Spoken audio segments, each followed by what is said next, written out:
하나님의 이 명령에는 크게는 두 가지로 우리는 나눌 수가 있습니다. 하나님의 명령은 크게는 하라,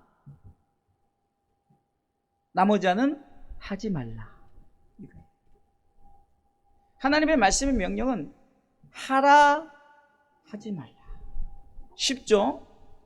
하나님의 뜻에 보면 이것은 하라는 명령이 있고 이것은 하지 말라는 명령이 있어요.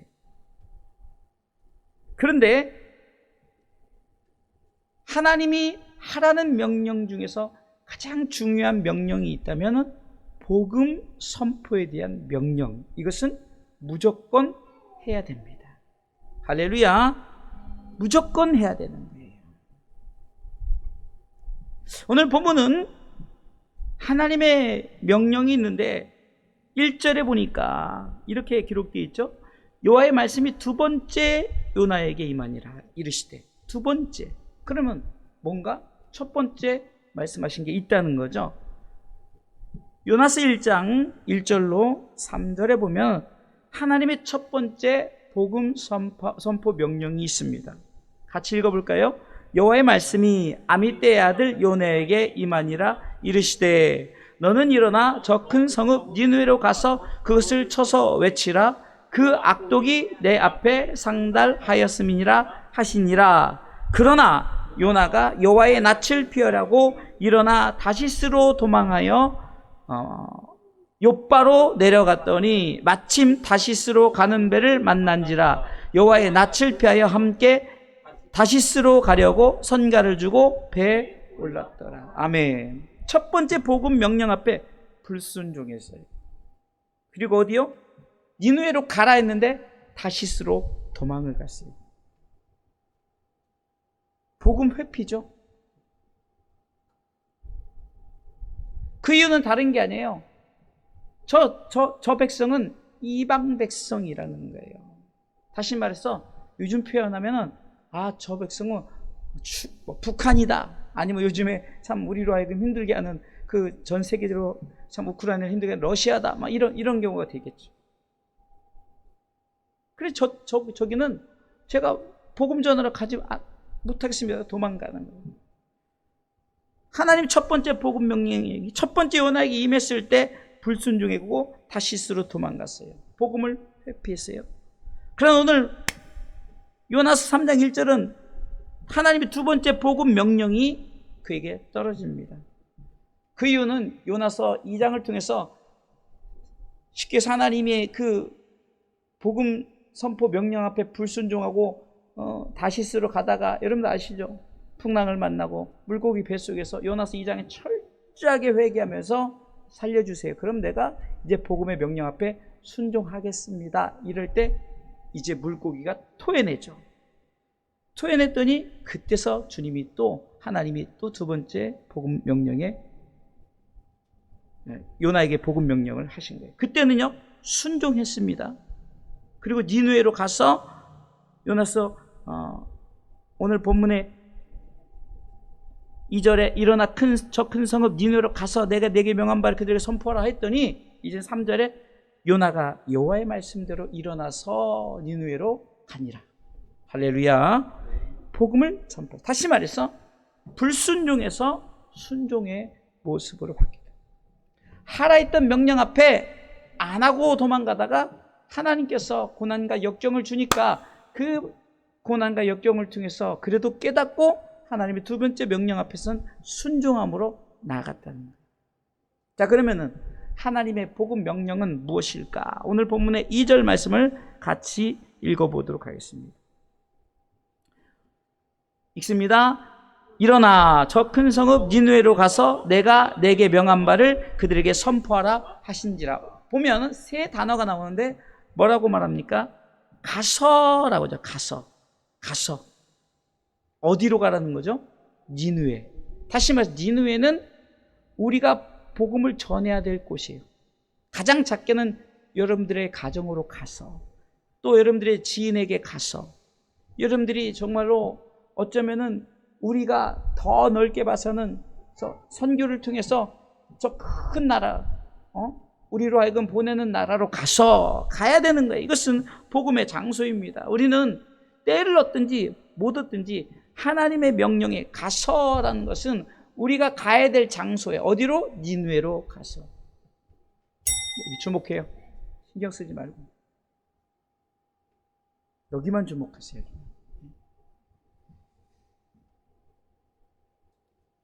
여러분, 복음의 장소는 하나님이 가라는 곳이 복음의 장소예요. 할렐루야. 여러분들의 가정이 복음의 장소가 될 수 있고, 여러분들의 주변에 직장이나 여러분들 뭐 어떤 사업자라든가 여러분 주변 환경에 저 같은 경우도 운동을 하러 가서도 그것이 복음의 장소예요. 누구를 만나도 우리가 꼭 예수 믿으세요 이렇게 안 해도.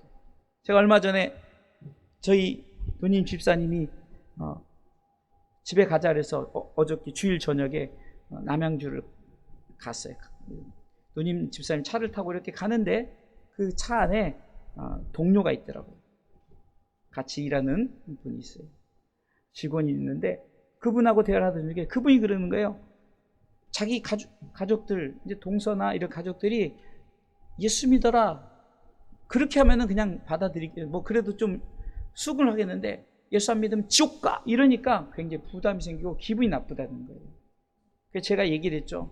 좀 간접적으로 저 같은 경우 운동을 하면서 제가 이렇게 선을 행하고 그들에게 이렇게 하다가 그들이 오히려 물어봐요. 그래서 요즘에 예수 믿는 사람들이 목사님 어떻고 그러면 그때 이제 기회다 싶어서 그때 그런 사람들도 있고 성경에 보면 이런 사람도 있고 저런 사람들이 있는데 우리가 그거와 상관없이 구원은 그런 어떤 우리 윤리적 도덕적인 행위가 아니라 우리는 예수 그리스도를 믿음으로 말미암아 이러면서 복음을 살살살 꺼내서 대화해요. 그렇다고 그들이 예수 믿는 것은 아니지만 그래도 내 주어진 장소에서 나는 복음을 전하는 거예요.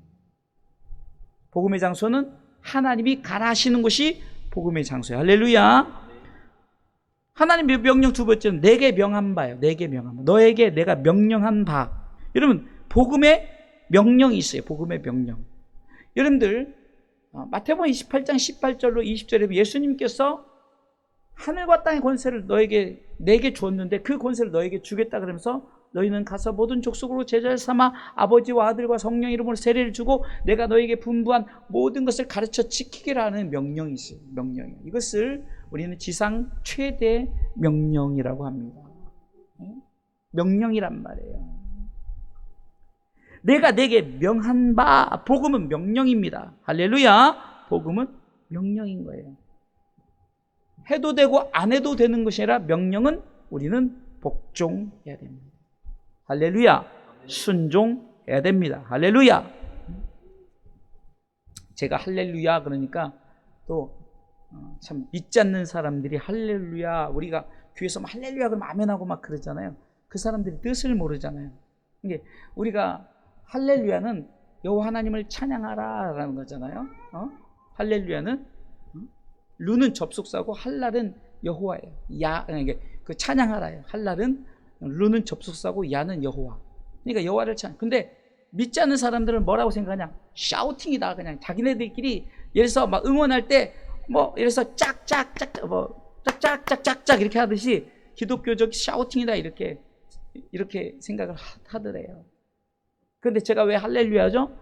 여러분들과 함께 여호와를 찬양합시다 하면은 여러분들이 저도 찬양할게요. 저도 동참합니다. 그러면 찬양이란 게 우리가 곡조 있게 랄랄랄랄라 이것이 찬양만이 아니라 우리는 그분을 높여드리고 그분의 말씀을 인정하고 그런 것들이 찬양이란 말이에요. 그렇기 때문에 제가 또 우리 목사님이 할렐루야라는 표현을 쓰면 우리가 아멘 하는 거예요. 이유를 알고. 자, 복음의 명령 앞에 우리는 그 명령은 무조건 복종해야 돼요. 할렐루야. 네, 아멘을 해야 이게. 자, 그러면 세 번째는 선포하라. 자, 복음의 명령 앞에 그러면 선포를 할 때 누구에게 선포하랍니까? 자, 오늘 다시 요나서 3장 2절에 보니까 그들에게 그러니까 복음의 대상이죠. 선포할 대상자들이 있다는 거예요. 여러분들, 우리는 이렇게 생각합니다.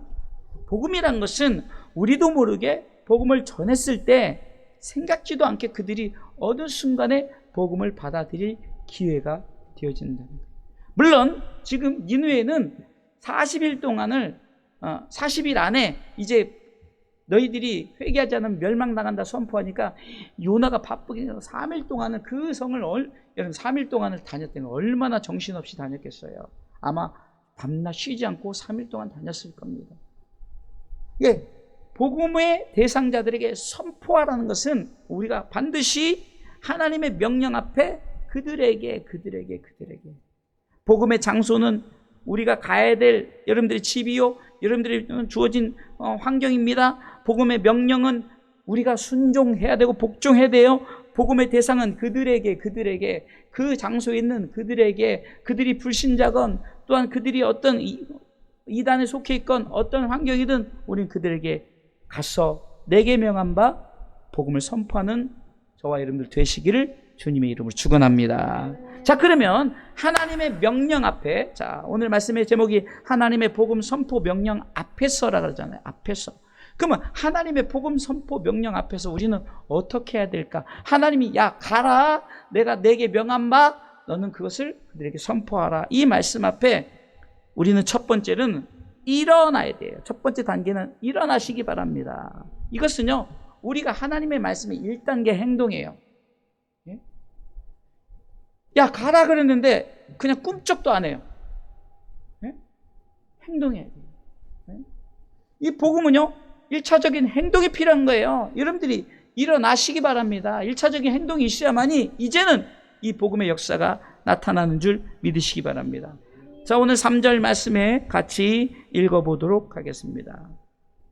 같이 읽습니다. 요나가 여호와의 말씀대로 일어나서, 뭐요? 일어나서, 말씀이 떨어지니까 일어나서, 할렐루야. 말씀이 떨어지면 일어나시기 바랍니다. 이사야 60장 1절에도 이사야 선지자에게 이제 저들에게 복음을 전할 때 어떤 일이 일어나는가? 그러니까 너는 일어나서 일어나라는 거예요. 성경에 제가 일어나를 검색해 보니까요, 창세기부터 굉장히 많더라고요. 일어나. 전쟁 앞에서 먼저 일어나고, 또 여리고성을 돌 때도 일찍 일어나고, 하여튼 일어나는 단어가 많은데 먼저 일어나 빛을 발하라. 일어나야 빛을 발하게 되는 거예요.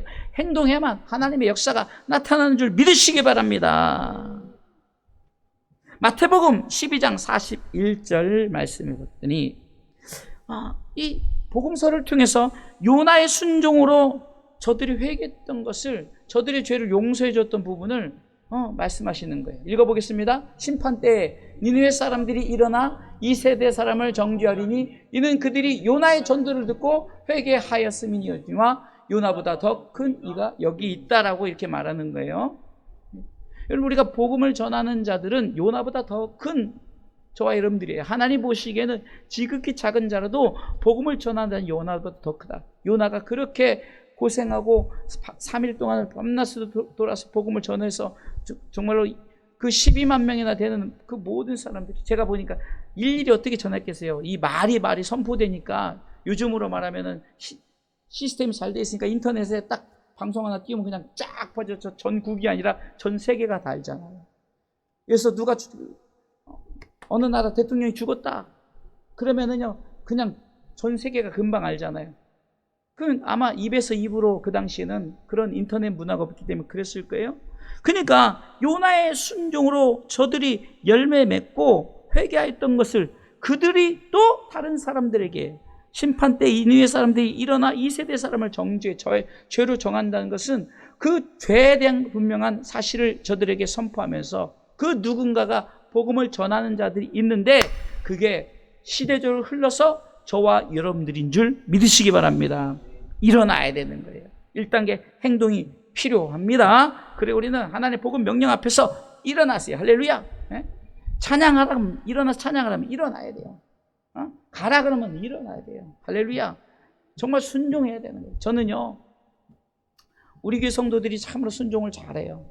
부목사님도 참으로 저와 호흡도 잘 맞고, 우리 성도들도 참, 우리 청년도 저렇게 순종해요. 근데 제가 왜 그런가 했더니 제 칭찬이 아니라 제가 부교육자 생활 때나 내가 평신도 때, 집사 때, 아니면 평신도 때 정말로 순종했어요. 11조요?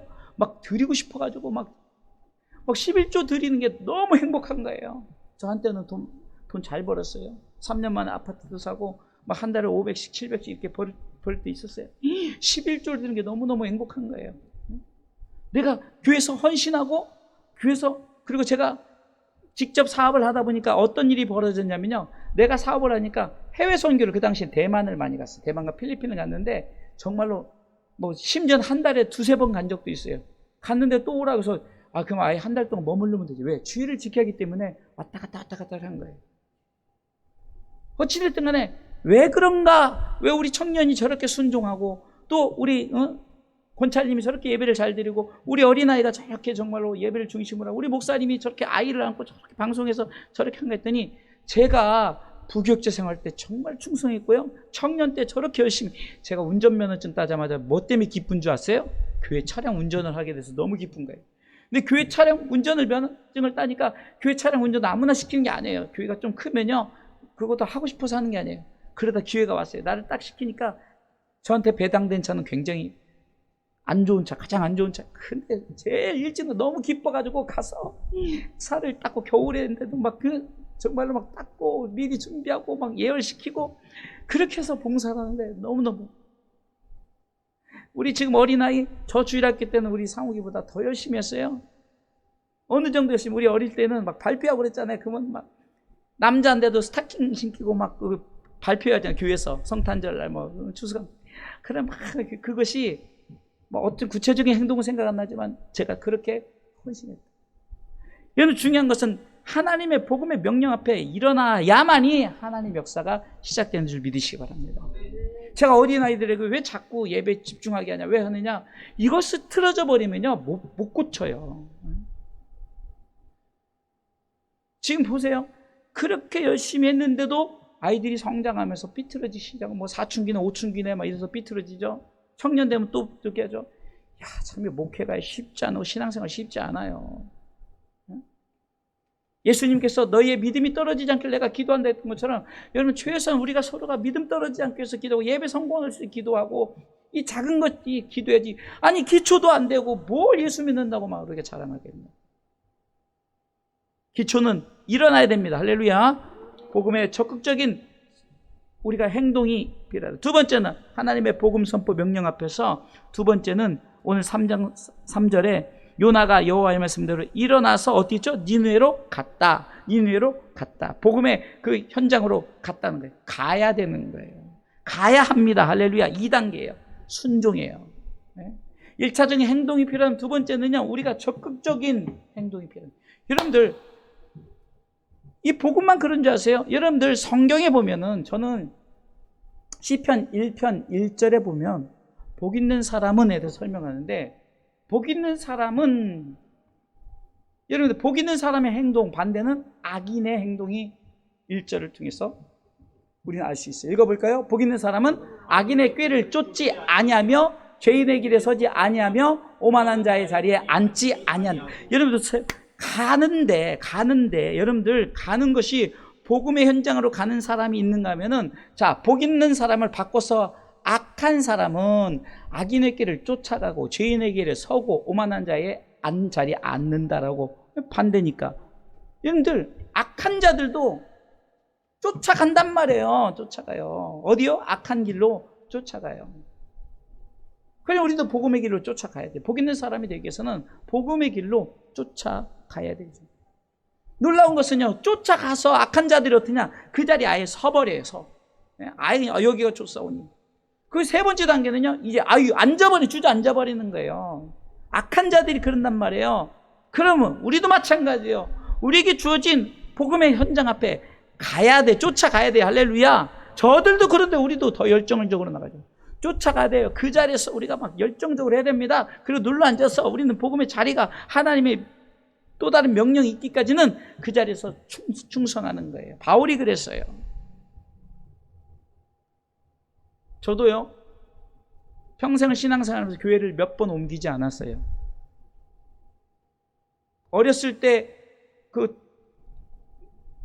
유치원 때부터 군산 남북교회라는 데를 중2 때까지 다니다가 경기도 광명시 은광교회라고 중2 때 올라와가지고 결혼해서, 이제 사역 때문에 이제 결혼해서 나와서 작은 교회를 섬겼어요. 그런데 신학교를 하다 보니까 이제 또 저를 훈련시킨 단계가 있어서 제가 이제 우리 여기 주사랑교회 참 우리 교회가 사실은 20년이 넘은 교회예요. 제가 시작한 지가 14년이지 우리 황수호 청년도 그 당시에 학생이었었어요. 그 황인선 목사님이 할 때는 거기서 7년을 봉사했어요. 7년을. 우리 수호 청년은 기억할는지 모르겠지만 그때 제가 처음엔 집사로 시작해서 그래서 제 차로 다 교회 차가 제 차였어요. 제가 일하는 차. 뭐 어디 목사님 간다면 제가 다 모시고 식사한다면 제가 다 사고 왜 돈이 듬직듬직했으니까 그냥 돈을 팍팍 쓴 거예요. 그냥 있으니까 그냥 마이너스 돼도 돈은 항상 있으니 현금은 들고 다니까 그렇게 헌신했던 기억이 납니다. 순종할 때 하나님의 역사는 저를 부족하나마 이렇게 작은 교회에 담임 목사로 세우고 여러분들과 함께 이렇게 서로 은혜를 나눌 수 있는 거 얼마나 큰 은혜요 감사입니까? 이 복음은 이렇게 행동이 또 순종할 때 2단계 역사를 통해서 가야 돼요. 내가 하나님께서 명령 있으면 주의 종이 명령하면은 가야 되는 거예요.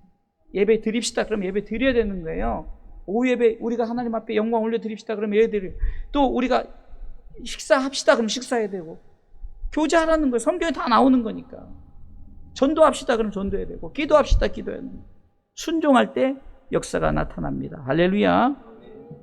마태복음 25장 16절에 보면 달란트 비유 아시죠? 1달란트, 2달란트, 5달란트 받은 자에게 너 이거 줄 테니까 너 이제 이것 가지고 이제 열매를 맺으라 그랬더니 저들의 행동 보세요. 읽어보겠습니다. 16절이요. 16절만 읽으면 됩니다. 같이 읽습니다. 5달란트 받은 자는 바로 가서 그것으로 장사하여 또 5달란트를 남기고 바로 갔다는 거예요. 예? 행동하고 이제는 직접적으로 순종에 동참했다는 거예요.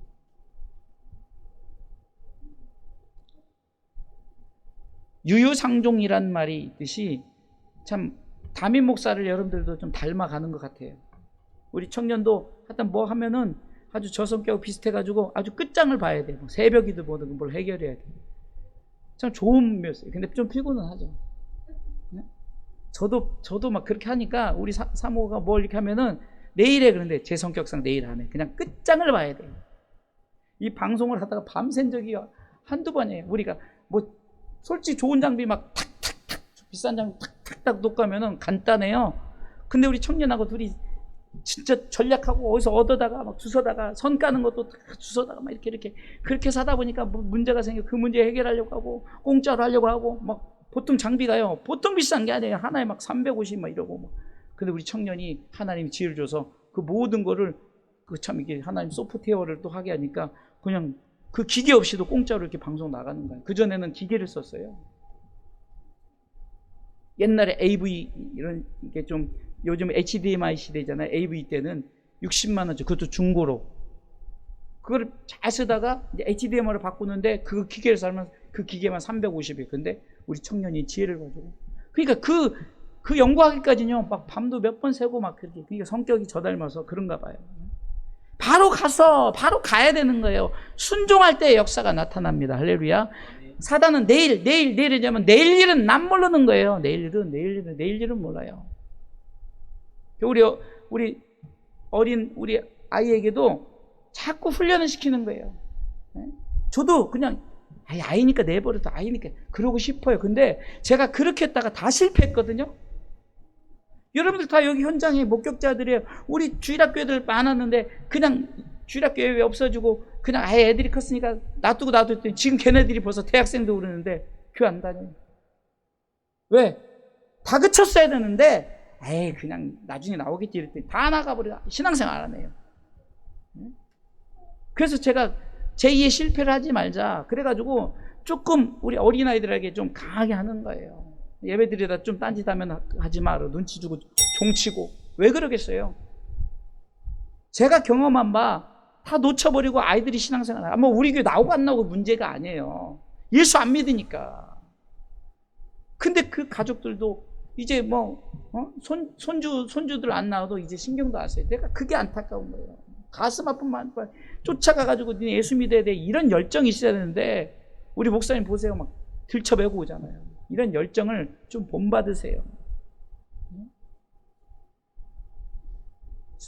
왜 제가 아까 얘기했잖아요. 왜 목사님이 이렇게 헌신할까? 나도 우리 집사람하고 신앙생활 할 때 그랬다니까요. 예슬이 요셉이 들려매고 새벽 예배 나가서 하고 봉사 다 하고 주일학교 하고 정말 쉬지 않고 봉사하고 헌신하고 그랬어요. 평신도 때.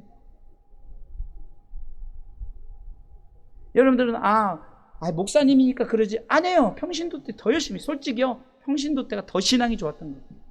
때로는 목사는 목사이니까 뭐 이렇게 해야 된다 그러는데 평신도 때는 무조건 그냥 충성하고 헌신하고 봉사하고 막 그냥 그렇게 무조건 하는 게 맞다 싶어가지고 그렇게 헌신하고 그랬던 거예요. 가야 됩니다. 할렐루야. 가야 되는 거예요. 자, 세 번째, 하나님의 복음 선포 명령 앞에서 갔어요? 그럼 담대하게 복음을 선포해야 돼요. 담대하게요. 하시기 바랍니다. 자, 여러분들이 이게 만병통치약이야. 내가 이것 먹었더니 배도 낫고 뭐 여기서 이걸 발랐더니 뭐 상처도 낫고 심지어는 암에 걸렸는데 이것을 먹었더니 낫어. 그럼 여러분들 이것을 어떻게 하겠어요? 만난 사람한테 야 이거 먹으니까 먹어서 감기도 모든 병도 낫고 또 이것을 발랐더니 모든 병이 치료가 되고 암덩어리도 이것도 고쳐진대. 전하겠어요? 안 전하겠어요? 전하겠죠. 무조건. 이거 복음이 그 정도로 영적인 만병통치약이란 말이에요. 땅의 것을 치료하는 만병통치약이 아니라 영적인 모든 것을 치료하는 만병통치약이니까 우리가 이 복음을 과감하게 담대하게 우리가 전하시길 주님의 이름으로 축원합니다. 복음을 여러분들 귀하게 하게 돼요. 복음을요, 구원, 그러니까 10원짜리보다 적은 구원, 농담으로 말하지만 복음은 제가 늘 말씀드렸지 세상에서 가장 비싼 공짜예요. 가장 비싼 공짜. 그래서 에베소서 2장 10절에는 하나님의 선물이다. 하나님의 선물이다. 선물이에요. 공짜예요. 근데 세상에서 가장 귀한 비싼 공짜. 자, 4절 말씀 보겠습니다. 3장 4절 읽습니다. 오늘 본문의 4절 말씀 읽습니다. 요나가 그 성에 들어가며 곧 하룻길을 행하여 외쳐 가르되. 자, 그전에는요 뭐라고 말했어요? 저 백성은 예수 믿으면 안 돼. 저 백성들 지옥 가야 돼. 그래서 도망간 거예요. 근데 하나님께서 니느웨 백성들이 얼마나 귀한 줄 아느냐고, 그리고 고난을 주고 그 고난을 통해서 물고기 뱃속에 있다가 거기서 그냥 사흘 동안은 그 냄새나는 데서 회개하고 살려주세요. 살려주면 내가 복음을 위해 살겠습니다 했더니 하나님께서 물고기를 통해서 그 토해냈단 말이에요. 그 토해냈더니 이제는 하나님 앞에 쓰입니다. 가서 보겠습니까? 외치는 거예요. 듣더니 아니 듣더니 외치는 거예요. 할렐루야.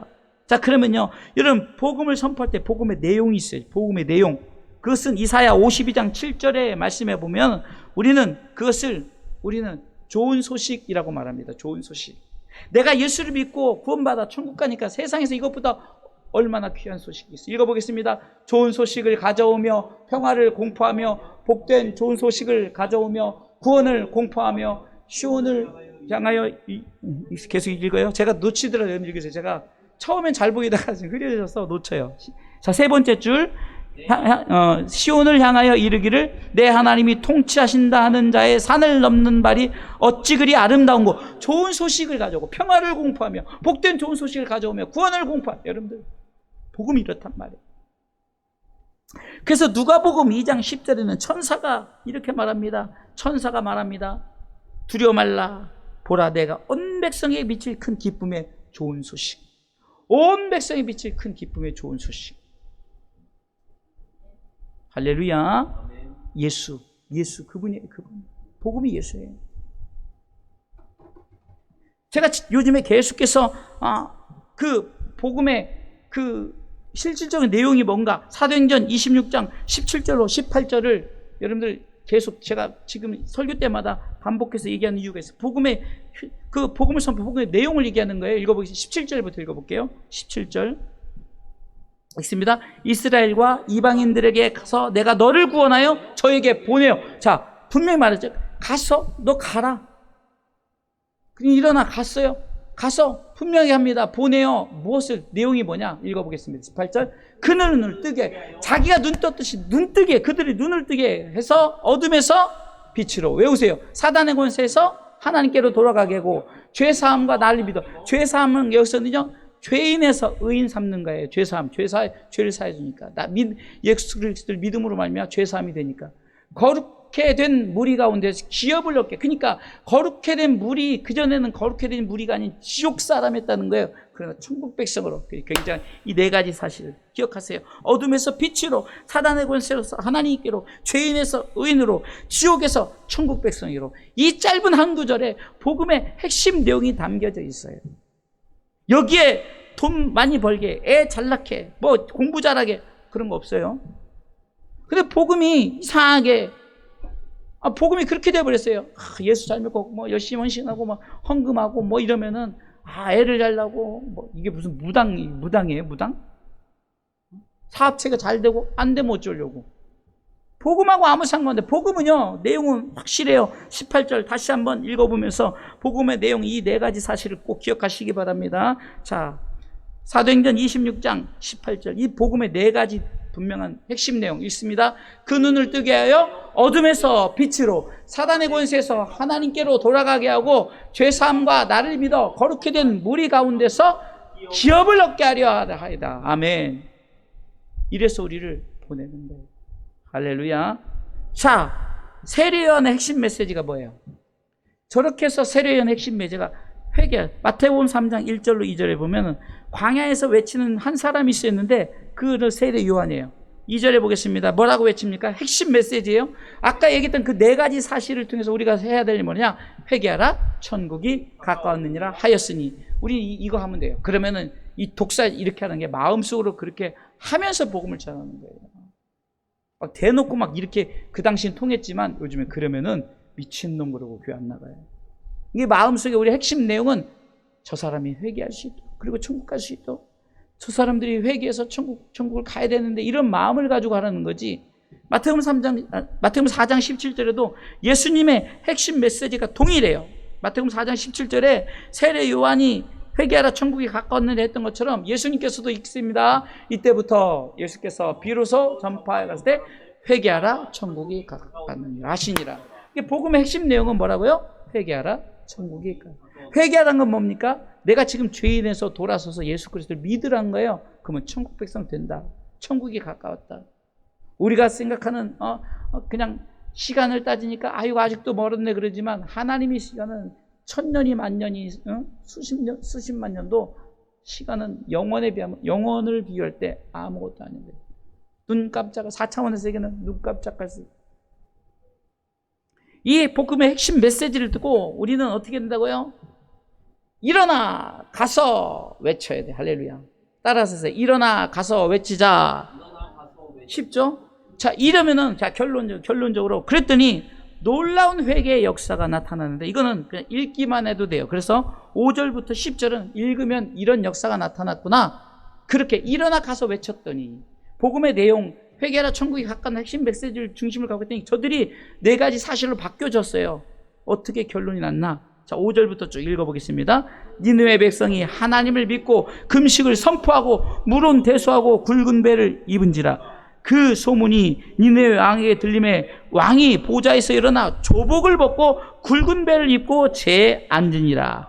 왕이 그 대신으로 더불어 조서를 내려 니느웨에 선포하여 가로되 사람이나 짐승이나 소떼나 양떼나 아무것도 입에 대지 말지니 곧 먹지도 말 것이요 물도 마시지 말 것이며, 사람이든지 짐승이든지 다 굵은 배를 입을 것이요 힘써 여호와께 부르짖을 것이며, 각기 악한 길과 손으로 행한 강포에서 떠날 것이라. 하나님이 혹시 뜻을 돌이키시고 그 진노를 그치사 우리로 멸망치 않게 하시리라. 그렇지 않을 줄을 누가 알겠느냐 한지라. 하나님이 그들의 행한 것 곧 그 악한 길에서 돌이켜 떠난 것을 감찰하시고 뜻을 돌이키사 그들에게 내리라 말씀하신 재앙을 내리지 아니하시니라. 아멘. 이 축복이 저들에게 임했어요. 여러분, 우리는 복음은 딱 하나요. 예수 믿고 천국 가는 거예요. 이 한 가지 사실을 위해서 하나님의 명령 두 가지 명령, 이것은 해야 되고 이것은 하지 말아야 된다. 그래서 하라는 것은 하나님의 명령 앞에 하라는 것들이 성경에 보면 성경은 크게 두 가지로 하라 하지 말라는 것들이 있어요. 하라는 것의 가장 핵심 것은 복음 전파 명령은 무조건 해야 되는 거예요. 할렐루야. 그래서 우리가 오늘 말씀에 제목죠. 놀라운 회개의 역사를 통해서 짐승, 그 당시 회개의 표현이 뭐냐면 베옷을 입는 거예요. 그런데 베옷을 누구에게도 입혔어요? 짐승에게도 다 입혔어요. 그만큼 확실하게 짐승이 무슨 영혼이 있겠어요. 그러나 그 마음 중심 속에 정말 우리가 이렇게 하면 하나님께서 우리를 용서해 주지 않고 재앙을 내리지 않을까? 혹시 하나님 돌이키시지 않을까? 여러분들, 이 복음이 이렇게 중요한 역사를 합니다. 왜 우리 목사님이 저 아이들 들쳐매고 이렇게 해서 이렇게 할까요? 이제 그 자식 나오게 하려고, 우리 아이들이 정말 이 복음의 소식을 듣게 하려고. 저는 참 존경합니다, 저 부분에서. 여러분, 다른 게 아니에요. 지금 아이들이 복음을 전하기 위한 하나의 이 다리를 놔주기 때문에 이 아이들을 책임져 목사님 힘들게 세상에 3명을 어떻게 데려가 힘들게. 네? 대단해요. 존경스러워요. 과연 나는 저럴까? 물론 저도 그렇게 하겠죠. 왜냐하면 그 부분만큼은 저는 얼마 전에도 우리 사모님이 그냥 우리 아이들과 좀 약간 이런 언쟁이 있어. 뭐냐? 주일만큼 니네들 내 다 양보하겠다. 주일날만큼 안 돼. 주일만큼 안 돼. 나 죽으면 니네 마음대로 해. 과감한 결단이야. 너희들 이것마저 끈 놓쳐버리면 이제 더 이상 어떻게 할 거야? 눈물로 호소하는 거야. 여러분들, 우리가 이 정도로 온 가족을 그리스도께로 인도한 이 정도 마음이 있어요. 안타까운 것은요, 그냥 손주들이 교회 나가든 말든, 자식들이 교회 나가든 말든. 그러다 참 그분들 1세대 이제 죽어버리면은 하나님 나라 가면 이제 영영 예수 안 믿는 거예요. 있을 때 복음 전하라니까. 그렇게 복음 전하라니까. 코로나 때문에 안 나오고 자기들도 안 나와 이제는. 여기가 조사원이 눌러 앉아버려. 그러면서 뭐라 이제 마음은 원이로 돼 육신이 약하다 이런 것을 그때 쓰는 게 아니에요. 내가 주의를 하려고 하는데 육신이 약하도다 그래서 못한다 그게 아니에요. 그런데 갖다 붙이지 말고 복음을 위해서는요 정말로 우리가 노력을 해야 돼요. 노력을. 가만히 앉아서 복음 전해준다. 여러분 보세요. 요즘에 여러분들이 실질적으로 느끼는 게 뭡니까? 한 영혼은 옛날에는요 우리 저쪽 교회 있을 때는요 성도들이 꽤 막 진짜 자주 들어가고 많이 왔어요. 그러면 오는가 보다 가는가 보다 그랬는데 요즘에 한 분 오면 왕으로 모시자고 그랬잖아요. 왕으로. 우리 박인하고 저를 왕으로 모시잖아요. 또 이번에 두 분 오니까 또 왕으로 모시잖아요. 그럼 우리 박인하고 저분들이 왕으로 먼저 왔으니까 이제 새로운 분이 오면 이제 저분들이 뭐 집사건 장로건 뭐 상관없어요. 우리 교회 새로 오면 새신자예요. 그럼 여러분들이 이제 헌신자가 되는 거예요. 우리 권찰님 헌신자가 돼서 저들에게 자꾸 이렇게 자꾸 이렇게 하고 그러지. 우리 그거 하지 마세요. 막 터줏대감처럼 쫙 앉아서 그냥 폼 잡고 있지 말고. 어떻게 해서 저 여러분들 보세요. 제가 새로 오신 분들한테 내 중심을 다하는 거. 근데 옛날에는 어쩌면 약간 좀 내 본심 50% 그냥 어쩌면 아닌 거 50%. 요즘은 진짜 본심이 한 영혼이 정말 얼마나 귀하고 좋은지. 아이들 안 나오면 속상해가지고 막 저번에도 이것 때문에 못 나오고 저것 때문에. 근데 아이들이 나오면 너무 좋아가지고. 왜 아이들도 얼마나 우리 정말로 대단한 우리 양상욱 우리 나중에 집사님 또 장로님까지 된 아니지 목사님 될지도 모르지. 맨날 이 자리에 앉는 거 보니까 목사님 될 수도 있겠어. 모르는 거예요. 사랑하는 성도 여러분, 결론입니다. 하나님의 복음 선포 명령 앞에서 일어나 가서 외치세요. 할렐루야. 결과는 하나님께 맡기시고 일어나 가서 외치되 내 복음의 현장은 제일 먼저 가장 가까운 가정에 헌신해야 돼. 제가 쉰들러 리스트란 영화를 자주 얘기하잖아요. 쉰들러 리스트가 뭐냐면 독일이 2차 대전을 일으켰을 때 유대인들이 얼마나 정말로 많이 죽임을 당했어요. 학살당했잖아요. 근데 쉰들러라는 유대 부자가 있었어요. 유대 부자가 이제 그 유대인들을 살리기 위해서 그 장교들에게 독일 장교들에게 돈으로 사는 거예요. 죽일 사람들 돈으로. 그래서 신들러가 리스트를 만든 거예요. 이 사람 유대인 누구는 내 돈을 이렇게 줄 테니까 살려주세요. 마지막 장면에 그가 말하는 게 내 반지 하나를 빼면서 이 반지를 빼서 내가 저들에게 몇 명 더 살렸을 텐데 라고 얘기를 하면서, 중요한 것은 신들러 리스트 영화를 얘기하려는 것이 아니라 여러분들도 신들러 리스트의 영화처럼 그래서 제가 얘기했어요. 교회에다 헌금 안 해도 좋으니까 여러분들의 재산을 가지고 가족들을 위해서 쓰면서 내가 복음을 전해요. 내가 가족들에게 돈을 쓰면서 너 교회 다녀야 된다. 제가 그런 예도 했어요. 자, 내가 지금 1억 있다. 그러면은 니네들 다 모여. 3명이면 3명. 똑같이 3등분해서 3천만 원씩 줄 테니까 자, 이번 주부터 교회 나가. 그러면 안 나갈 사람은 하나도 없어요. 제가 극단적인 예를 들어서 신들러 리스트를 우리 성도들 이름 아무개 리스트를 만들면 되는 거예요. 돈 갖고 갑질하지 말고 하나님 나라를 위해서 쓰려면. 헌금하는 소리 안 했어요? 가족들을 위해서 다 쓰라고 하는 거예요. 그 대신 예수 믿어. 교회 나와. 안 나올 사람 하나도 없어. 근데 움켜잡고 있다가 돌아가셔요. 그러면 1억 가지고 3명에서 이제 엄청나게 싸우는 거예요. 1,000만 원 더 가지려고, 100만 원 더 가지려고. 안 벌어질 줄 알아요? 100만 원만 남겨도요. 그러기 전에 어차피 내 거 아니라고 자식들 물려줄 거 생각하면 신들러 리스트를 만들라는 거죠. 그래서 내 재산이 있다 그러면 그것을 딱 거기다가 얘네들한테 동일하게 분배하고 딱 각서를 쓰는 거예요. 이것에 대해서는 그걸 지키려면은, 자, 얘네들이 최소한 주일날 한번 와서 같이 예배 드리고 점심 먹고 가. 나 이걸 왜 못하는지 모르겠어요. 이거 진짜 이거 쉬운데 돈 있으면. 네? 이런 영적 갑질을 해보시라고요. 충분합니다. 돈에 넣으면 다 넘어가요. 이렇게 값지겠으면 신들러 리스트 같은 이런 일이. 나중에 주님 부르실 때, 아이고 그때 할 거 늦어요. 그때는요. 이제 막 하늘나라에서 할 땐 저것들이 내 돈 가지고 막 저렇게 그냥 돈 100만 원 더 가지려고 싸우는 그런 모습 보면요, 100% 싸워요. 안 싸울 것 같죠?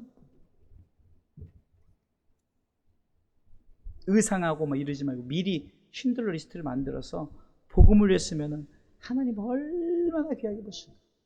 얼마나 귀하게 보실까? 여러분들, 우리는요, 무소유, 어떤 불교 스님이 무소유 그러니까 대단한, 기독교가 진짜 무소유해야 돼요. 왜 그냥 소유를 가지고. 그렇다고 여러분들 나 무소유다고 그런 개념이에요. 여러분들 위해서 쓰시라니까요. 다 써요. 저는요, 다 쓰래요. 여러분들 쓰라고요. 가족들 위해서 쓰세요. 그 대신 조건을 달란 말이에요. 뭐가 팍 올라가 버리네. 큰일 났네.